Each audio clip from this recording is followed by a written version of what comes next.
Llega el otoño y desde los bosques más frondosos, Telepizza te trae una selección de las mejores setas en la nueva Telepizza de temporada. Telepizza, el secreto está en la masa. Bai, igandeko partido Atletico de Madriden aurka partidu zaila izan zen, taldeak lan egintzun 3 puntuak atera ahal izateko, baina ezin izan zen.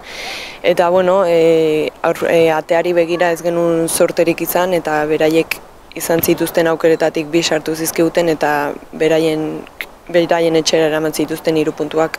Bai, bagenekin hasiera zaila izango zela, eta 2 porroten ostean ikusten da zaila dela, baina ekipoak lan egiten du, lan egiten ari da ahalik eta azkarren puntuatzen hasteko, eta gogoarekin gaude gure kasilleroan puntuak ikusten hasteko.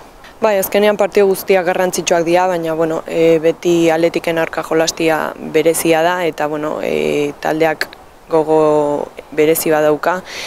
Eta lanarekin eta taldean jokatuz nik uste 3 puntuak ateratzeko gai izango garela.